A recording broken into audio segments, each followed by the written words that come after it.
Today on Here for the Right Reasons, Jenna Cooper breaks down her Bachelor in Paradise scandal. As much as I want to say, I wish it didn't happen, I still wouldn't change one thing to end up where I am now. And Matt James reflects on Claire Crawley's Bachelorette shade 2 years later. You know, if that wouldn't have happened, then who knows if I would have become the Bachelor. So it wasn't a means of throwing shade by any means. It was just giving the full context of how I ended up where I did. Plus, why Tayshia Adams is telling fans to applaud her for not settling post-Zach Clark split. We've got that plus so much more on today's Here for the Right Reasons. Hey guys, Christina Garibaldi here with Us Weekly senior editor Sarah Heron. Sarah, we've got a big week of Bachelor news yet again. We do. I mean, you know, they never fail. We have some fun interviews and some fun clapbacks. I have a lot of thoughts on the Tayshia thing, but I know we have a lot of good clap. We love a good clapback, and we're going to get more from your interview with Matt James because there's just so much good stuff there. But before we get into all that, what did people have to say about last week's show? This is Kathy. She said, proud of Hannah for talking about the alcohol issue. Alcohol is a drug like anything else. It is a slippery slope. So obviously talking about Hannah Brown, opening up about relying on alcohol during her whole Bachelorette experience when it was airing. And I totally agree. Yeah, totally agree. Next one goes to Jennison. Said, of course, he's going to just glaze over Chris defending his girlfriend. That doesn't read well at all. A lot of people had some comments about Matt James not including Chris Harrison in his book. Yeah, I mean, it was such a big storyline, but I guess, yeah, it does. I don't know. It's a kind of a fine line. Do you include it? Do you not include it? And what do you really say about it? That is a good point, because in all of this, like, Chris Harrison was defending Rachel. Yeah. And he did it in a way that I understand why people were upset, because he doesn't put that energy towards contestants of color or for diversity of the show, which I think was a huge part of what Rachel Lindsay was trying to say. It's like, what is this, you know, inner like passion from Chris Harrison, like coming out of nowhere. Right. But yeah, that's something I would love to know Matt's perspective on too. Like, it only made their lives harder, honestly, but technically he was trying to help in his own weird way. So I wish it was in the book just for unselfish reasons, but I understand why he didn't include it. Yeah, I agree too. I wish it was in there too. I'd love to know what he really thought about that. All right, well, let's move on to our news of the week, and starting it off with Tayshia Adams, who clapped back at an Instagram troll who claimed that she had taken a detour from wanting to be married and starting a family. Well, she fired back writing, "Did I take a detour, or am I just living and enjoying my life in its current season? I still want marriage and to start a family more than anything. So what I believe you meant in referring to what I realized is actually waiting to be in a healthy, supportive relationship while simultaneously being a successful woman, a cohesive unit, not one or the other." Interesting. She continued saying, "So before you confuse the fact that I'm in the wrong for focusing on my career solo rather than with someone by my side and not wanting to be married or start a family, which is not for everyone," which is incredibly rude to say, by the way, "maybe applaud me for not settling, staying true to myself, going after my dreams, and working on myself in the interim to be the best version of me for the right person." I feel like there's a lot of layers here, and I feel like we're finally getting maybe an inkling as to why they broke up.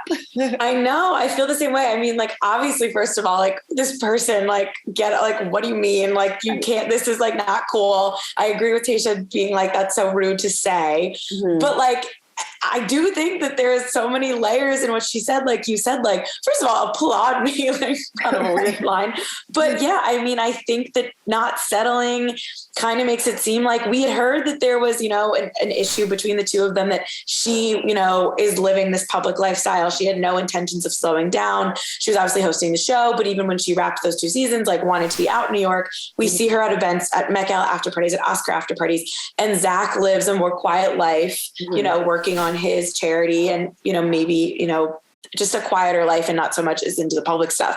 And people at the time, I think, were like, is that a reason enough to break up? But I think that kind of confirms that, because she's saying, don't settle. I'm out here living my life. Like, she wants someone, I guess, who wants, you know, her to do that, is how I read it. Yeah, no, I think that he was probably at that phase of his life where he wanted to have kids probably right away. And, I think when they got engaged, she didn't know that she was going to go host 2 seasons of The Bachelorette. That wasn't even in their thought process. So, they kind of spent a lot of time apart in the beginning of their relationship. She ended up actually making the move to New York, even though they weren't together. But yeah, like you said, you kind of see her out and about. He lives a very quiet life. He doesn't want to be in the public eye. He's focused on his sobriety, which, going out to all these events, maybe that plays a part into it. I have no idea. But yeah, maybe just they're on different pages. I also think that, one, we forget that Tayshia was married when she was in her 20s. Forget about that. So Yeah. it's like to say she's not ready. It's like, well, she also knows what it's like to be married. And I know it's different when you're married to someone else, but she's kind of done that before. Mm. And then she had this whole Bachelor life. And then I feel like thought it was towards the end of it. Then she gets sprung into being the Bachelorette and becomes one of the more popular leads in the franchise. They were a popular couple as well, but I feel like people really like Tayshia. Mm. So she kind of went from like married to her college sweetheart to then like thrust into like Bachelor fame. And then that kind of went away for a minute because, your time is up. She was on Paradise a while ago to then being the lead and a beloved lead at that after Claire and Kady. I feel like Tayshia kind of was the most beloved lead for a hot minute. Yeah. So that's just like a lot to navigate. And these opportunities that weren't coming to her a couple years ago, when she went into The Bachelor, she probably thought she was like, all right, this is kind of my last hurrah. But instead it just opened up 1,000 doors. Yeah. And I think Zach was like, I thought we were, going to move to New Jersey, start a family. He's like 7 years older than her. Yeah, it makes a lot of sense, but it was also bold for her to put this all in writing because it's a little shady. It is a little shady, and we got to read into it and, give our analysis. And that's maybe what she wanted. And kind of because the two of them have not spoken out since they broke up. We have no reason, no understanding as to why they split. So it's just us kind of reading in between the lines. Yes. Well, we have a new relationship to dissect in Bachelor Nation. Madison Pruitt, of course, from Pilot Pete's season of The Bachelor, she revealed she is a new man in her life. And she wrote via Instagram. So now y'all know I got the realest G in town. Grant Michael Trout, you are so full of passion and purpose and joy, and I am proud to get to do life with someone who loves Jesus and people like you do. The Bachelor Nation alum went on to describe the early days of her romance with the 26-year-old Texas native, calling their relationship the wildest adventure filled with highs and lows. There's nobody else in the world I'd rather do life with. It's been special since the first date. When you forgot to open my car door because we were both so nervous, when we barely touched our quesadillas at dinner because we were in deep combos of intentional questions, and then ending the night riding around listening to Drake in the car on full blast for hours. You are my best friend. You are my favorite hello, my hardest goodbye. There's nobody else in the world like you. Let's keep dreaming, vibing, serving, and loving. Oh my. I actually didn't read that until like you said it out loud. I'm so happy I got to deliver that to you. Wow. I would have practiced if I knew it was going to be like your first read. I've read it so many times. Sorry. There's just a lot there. And what a first date that was. I mean, what a first date. It's so also in his caption, like confirmed it's been like five-ish months. Okay. So they were like secretly dating before going public with their romance. They clearly have their faith in common. So it kind of makes sense. And then because Madison is never really, she dated that basketball player, but never totally confirmed it. Makes me feel like they're very serious because like my best friend, my hardest goodbye, my favorite hello. Right. In 5 months, that's pretty quick to get there. And fought hard, I guess this is a generalization and whatever, but maybe because, religion is so important to them and she was open about saving herself for marriage, like maybe they're going to be on the fast track to marriage if they really feel like they have the same values and might have a quick courtship, as they might call it. I feel like we could see a Drake wedding reception. I know. Seriously. I mean, serve up some quesadillas, throw on some Drake, and they have a perfect wedding reception. They do. And you know what is great? My favorite fact about all of this, besides that wild cat, and his caption is also a journey if you're looking for something to lighten up your day later, is his dad is a billionaire. Oh. He is the founder of some like Excel communication, something with communications, like, I don't know, something in tech. And then he sold his company for like $3.5 billion. years ago. And now he's worth 1.5 billion, according to Forbes, because he like invested in all these race horses. Like he has horses that have won the Derby. So they were at the Derby together. Right. Yeah. So in addition to, getting some more values, she also got a billionaire son. So that's Madison. Good for Madison. Good for her. Well, hopefully it works out for her. So she seems really happy. And they're, like you said, they're vibing, serving, and loving. So keep doing it. Hell yeah. All right. Well, let's move on to Bachelor twins, Emily and Haley Ferguson. They are gearing up for their weddings they just had their bridal shower, their joint bridal shower. They're doing this all hand in hand. So pretty much. So Haley got engaged to fiance Ula Palve in May of 2021. After nearly 2 years together, Emily got engaged to hockey player William Karlsson in December of 2020. And like I said, that they are planning their romantic weddings. They hosted a joint bachelorette party, and they told us about their bridal shower that it was so special to have all of our closest family and friends to come and shower us with so much love. It made us both so emotional to see everyone all come together to celebrate. We are both so excited to finally tie the knot and be married women. It's so crazy how close we are, and we are both getting very anxious. Wedding planning has been a mixture of stress and excitement all at the same time. So they seem like they're really happy, and I just love that they're doing everything at the same time. Yeah, I can't wait to see their weddings. I assume those are going to be separate, but who knows? Actually, I don't know about that. I don't either. And they've been working with us, which we, thank you, Emily and Haley. We love getting your exclusive photos. And I feel like Amanda Stanton could be there, Lauren Lane, like they stayed close to them. And yeah, what a journey those twins went on. So I'm excited to see the wedding dresses. Maybe they'll be like super, you would think if you have a twin, like you'd want that to be like really different, but maybe they'll like have matching wedding dresses. Imagine everything is just exactly the same. But their bridal shower looked beautiful based on all the pictures that we got. So good for them. Good for them. And speaking of Ben Higgins, which was the season those two were on, Ben Higgins opened up about reaching out to Rachel Lindsay following her interview with Chris Harrison. We're coming full circle today. Yes, full circle. Well, on the Talking It Out podcast, Ben said, I knew there was another person who was probably really hurting in this. And because we had both been leads, I thought maybe if she wanted to, I could talk to her and tell her that I hear her and I'm sorry this is happening to her. Rachel's husband, Brian Abasolo, the co-host of the Talking It Out podcast, said, I just want to tell you that I appreciated that from you a lot, man. You reached out when she was going through it. It was just good to hear from somebody that was being genuine and trying to be an ally in that situation. Listen, you want to learn, and that's one thing we can all do and we can all ask for.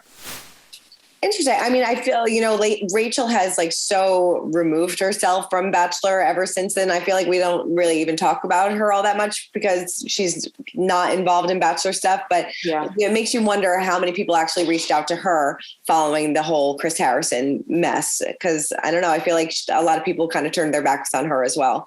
Yeah. I mean, I feel like we haven't heard the last of all of this. I know it was like a year ago, but I just feel like there's more that we don't know. And I could see it coming out in some way down the line. I mean, Rachel did write a book and there was some stuff in it, but not like, I don't know, maybe I just feel like, I could see her making some sort of like docu-series about her life at some point, or like a documentary, and that could maybe be a part of it. I don't know why I'm getting that vibe. Or like even Chris Harrison, like I know he probably signed some crazy thing to not say too much, but like, I feel as though he hasn't really shared his side yet. I don't know. I feel like we're not done with it, but it is interesting because, Matt James, we did ask him about it, and then we're going to move on to what he said about Claire, but it's a lot.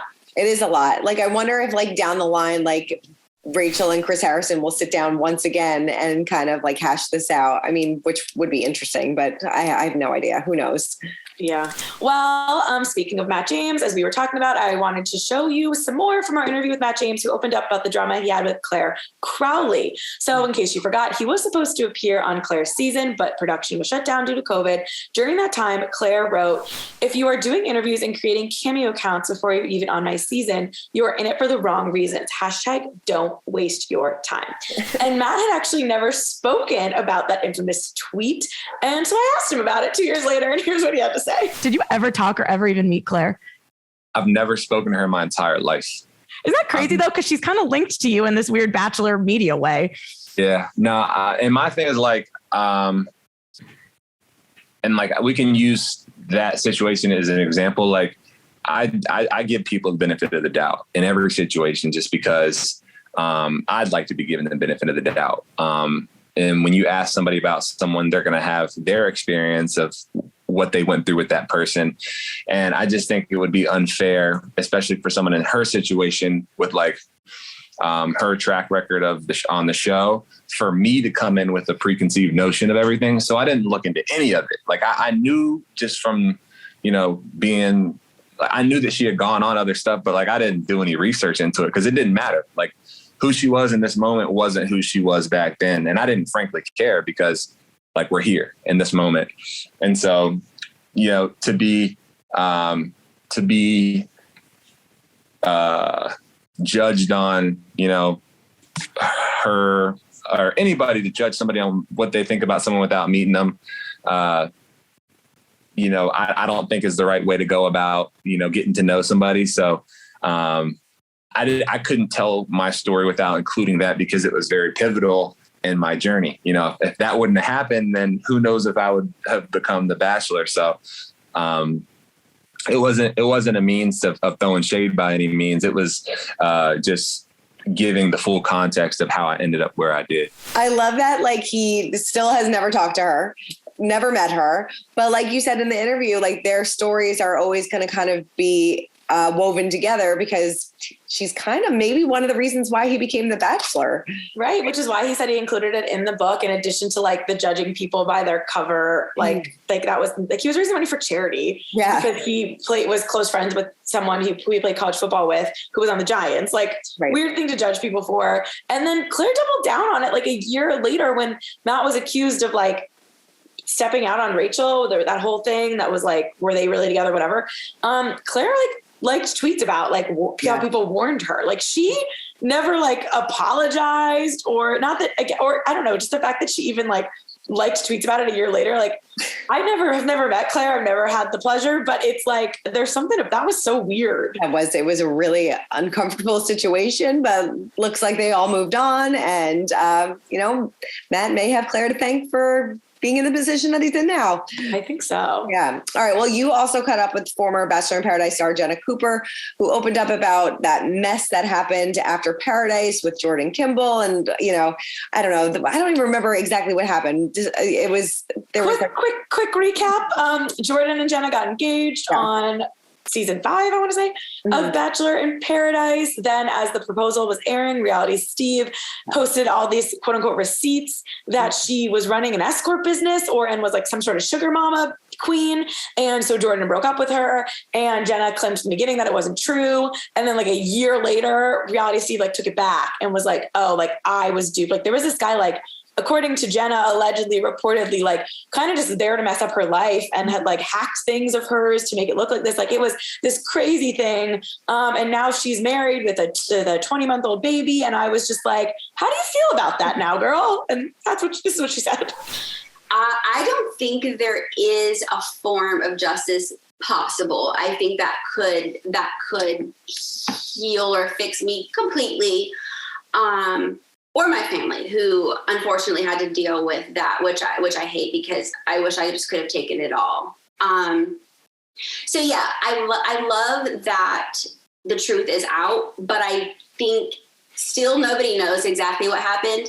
I know a lot more than I've shared, but there's even still things I'm figuring out. It is the weirdest, creepiest, like mysterious, stalkers, psycho, lots of narcissists involved thing. And I don't have a good explanation.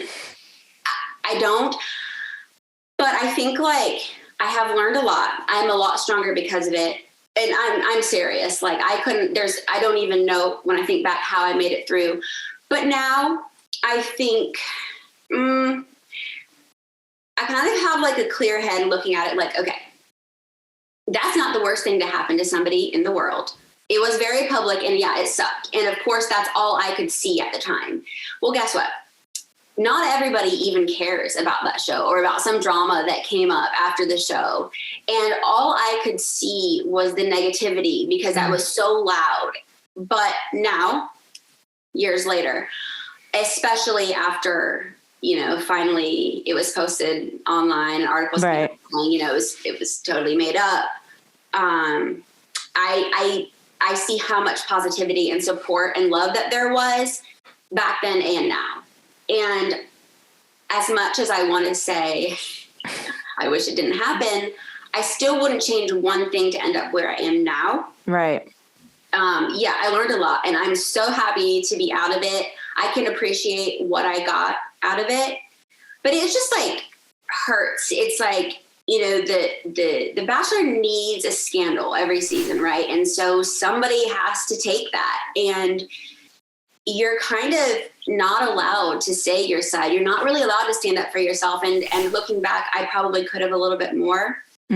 But I just kind of took it. I was just like, I don't know what to do. This isn't true, but what can I say? And I did not feel any support from them at all. In fact, you know, it's funny. Now it's like, I'm so much better. I can understand. Of course people wanted to talk about it. Of course they want to publish. I was like, stop. Like, it's not true. Like, but it was interesting. Okay. Even the way I responded was, what? I was like, I have this video that I made right after, and it was exactly how I felt. It was raw. It was like, here it is. Well, I was instructed not to share that. So instead I shared this weird selfie of me saying like, okay, but you guys don't even know the truth, but I'm not allowed to say it. You know, it's kind of comical, I guess, at this point. Like, if you really go into what I was being accused of, it is kind of funny. Like, I was running an entire escort service in Raleigh. Okay. Sure. Yeah, it's like, I feel like she's just still as confused as to what happened as the rest of us. You could tell she wanted to just be like, it's fine. But then the second she started talking, she's like, when? And I was like, girl, like, it is a loaded question for me to ask you, but I can't, like, I never interviewed her before. And I was like, I have to, you know, you have to. You're, like, infamous for in the show. So yeah, that was a new one, but a lot. Very interesting. Very, very interesting. All right. Well, let's get into our social spotlight of the week and to see who caught our attention on social media. Mine went to Raven.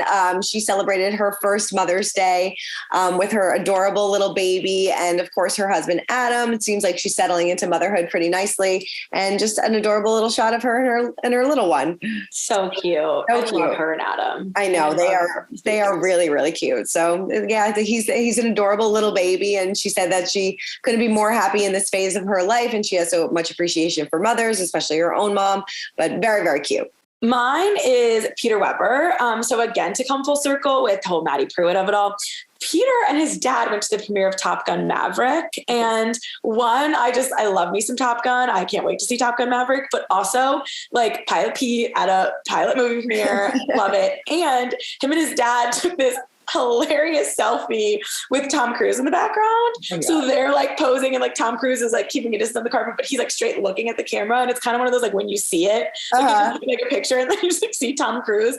And that just made me giggle. So shout out to Top Gun Maverick. And, you know, maybe they'll do a third movie with Pilot Pete and his dad. I love it so much. I know, I'm looking at the photo right now, and it is pretty amazing. Right? I love it so much. Yes. That is awesome. Very cool. Well, Sarah, thank you for running down all things Bachelor with me as always. Who's on the podcast this week? Oh, on the podcast this week, you can hear my full chat with Jenna that aired on Friday. And then we're having Jasenia of the Chris, Alana, Jasenia drama. She wanted to tell her side of the story, and she had a little bit of different things to say than Chris and Alana. So if, you know, you want to get her take, which I think is worth listening to, because they were pretty convincing, and then I was really confused after talking to her. So make up your own decision. I'm sure we'll play some of her next week, and let us know what you think of that whole drama. Keep commenting, keep subscribing, and we'll see you guys next week. Bye. Bye.